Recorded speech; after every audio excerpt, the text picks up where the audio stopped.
All righty, welcome back, folks. We are in the midst of a terrific Tuesday. I was just over at the news desk with Frankie, so I was racing back to my seat to join these two. And I don't know why anyone would be late to join this pair right here. Tisha Powell joins us. She's an attorney, she's a legal analyst. She's also an author of a great book, Trump Must Win. And of course, you know, Erin Elmore continues to join me. I don't know why she continues to, but she does. Thank you. So, Tisha, your book, Trump Must Win, Discover the Dark Days, long title, America Will Face if Trump isn't reelected in 2020. You made a very prescient point in there. You said that you thought the last three people that would be left in the race would be Bernie, Biden, and Elizabeth Warren. The only thing you didn't think of was Mini Mike coming in and throwing around his money like Mr. Moneybags. And as you can tell, there's no effect with it. But yes, last year, June, I wrote a book. It got published in November. Frank and John got me on the show, and I'm very grateful. I predicted that Biden, Sanders, or Warren would be the nominee for the Democratic Party. And most people said, why would you do such a prediction? There's so many people running. And I got to tell you, the Democrat is an establishment. What Nancy Pelosi did was she got orders from the Democratic Party. They said split it so the top tier goes, and that's why they did impeachment. At that part, all the lower tiers got drowned out. And that's why the impeachment was done. As you could tell, a lot of people got flushed, and now the establishments are finally running according to the book. I mean, it is really rigged. I mean, it is a rigged system. How would I know that? If the book is already published, I wrote it last year, June. I told people I was in England writing it, and Biden didn't even announce he was running, and I still put his name in it because I knew that they would go and wake him up.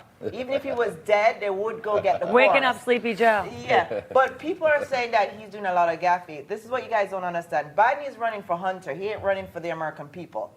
He got caught, though. That's the problem.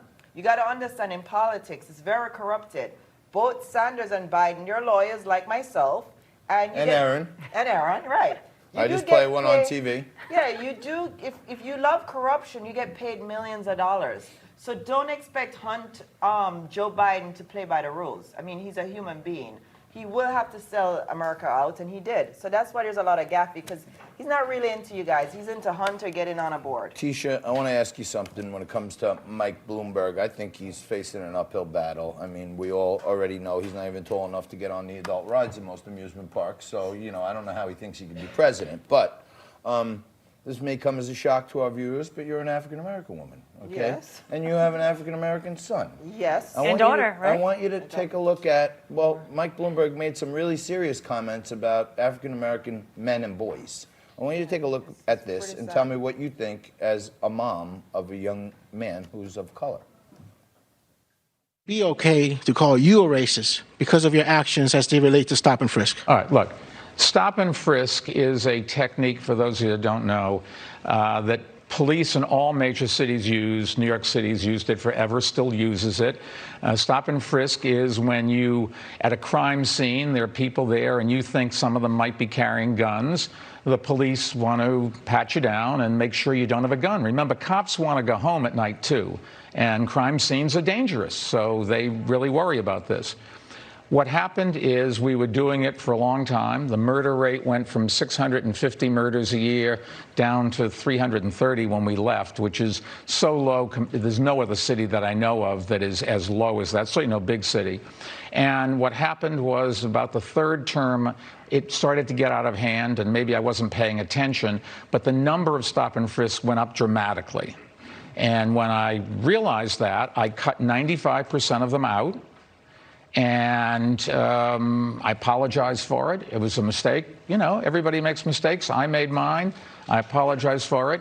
But the intent was to stop the murders of young men and women who are carrying guns or have friends who are carrying guns. Your thoughts? I'm more afraid of Bloomberg than I am the coronavirus. And I tell you why. He affects 5 million black men in New York. I mean, John and Frank knows this because they live in New York. A lot of these black kids, they are still terrified here. That's 5 million black people. The coronavirus is not going to affect this many. Aaron. So yes, as a mother, I have a black son, and I'm terrified if Bloomberg wins. I am terrified. He thinks every single black person, he thinks we're criminals. He think women, NDA them. He think babies, you kill them. This is a billionaire who is a bully. And you people really have to do something. Talk to the New Yorkers. 5 million black kids are afraid today because of Bloomberg. And you think I'm afraid of the coronavirus? I'm afraid of Bloomberg. Aaron, he's pretty much the closest thing we have here in the U.S. to an oligarch, right? Yeah. And he went out there. What he didn't say is when he became mayor, there was about 3 years, the previous 3 years, there was 100,000 stop and frisks, okay? At the height, it was 600,000. So it went up 6 times. And the thing he leaves out at the end is when he cut out 95%. He had a massive lawsuit brought against him from the American Civil Liberties Union, and he had to cut the program. He didn't do it out of his It wasn't will. on his own volition. That's what I'm and what saying. I was going to piggyback on your point and ask you about as well is that we already know that Bill Clinton incarcerated more African American men than any president in history of the United States. Joe Biden doesn't have a great track record as well. Wouldn't you agree with that? Yeah, Joe Biden is behind the 3-strike rule. And this is the irony of the whole thing. You have President Trump doing prison reform. He's getting a lot of the black people that Joe Biden put into jail. Right. This is what's going to, so even if Biden gets the nominee, he's going to have to explain to President Trump why he's putting the black people off to jail and Trump is releasing them. Because those are the same men that Biden actually put to jail. Trump went and revisited and said they don't belong in jail. So he's going to have a problem. He's also going to have a problem with when the Clarence Thomas hearings for the Supreme Court were going on 1,000 years ago, the way he handled Anita Hill, who is a very strong, powerful black woman. That was handled very poorly. Yes, they're all going to have problems. And this is what I find to just be amazing, that these men, Bloomberg, Biden, and, Sanders, they're all running against President Trump, and they all have issues with women and black. I mean, even Elizabeth Warren called Sanders a liar. She said that Sanders doesn't want a woman to run for office. So they all have issues with women, it's going to be good to see how it plays out. Joe Biden has an issue with women all the time. He can't keep his hands off them. There's all kinds of weird things out there. There's all kinds of creepy pictures of him, caressing kids and touching their face and Sniffing them. Yeah, smelling them, putting his nose on them. There was this one video out there where it looked like he's we have that video where he's trying to kiss the little girl and you could see she's Visibly scared shaken, to death. right? Yeah, she looked to me. I mean, I got daughters and I see the look on the kid's face.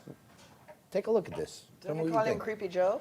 Yeah, he puts the creep in creepy. And he's beating up voters, too, who don't want to vote for him. He's, yelling at them. I mean, you think this is a free country where you're not allowed to tell Joe Biden your issues. So I think voters should be very afraid of Joe Biden. He might beat you up when he sees you there, because if you disagree with him, he's not taking it lightly. As afraid as this poor little kid? Yeah, thank you.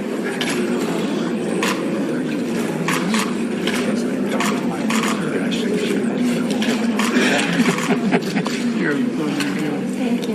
All right. Well, nice to see you guys. Thank you. See you back home, I hope. Oh, absolutely. Okay?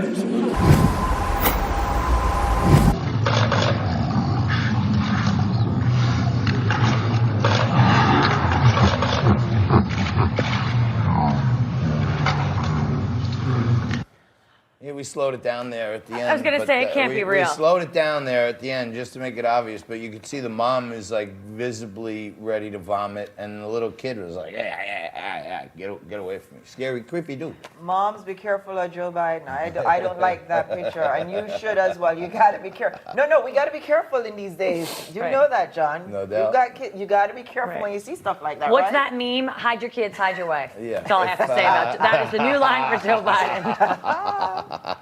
Tisha Powell, it's not just her dress that lights up the show. It's everything about her. She's the bomb. Thank you so much. You're the bomb for sticking with us. We're breezing right through hour 2, but do not go anywhere. One of your favorites and my favorites, a fan favorite, Johnny McDonough, joins us next. He's a comic, an activist, an Army veteran, and he's preparing for all those coronavirus-wielding customers he's driving around in his New York City taxi cab. We're going to take a quick break, come back right after this with more Liquid Love.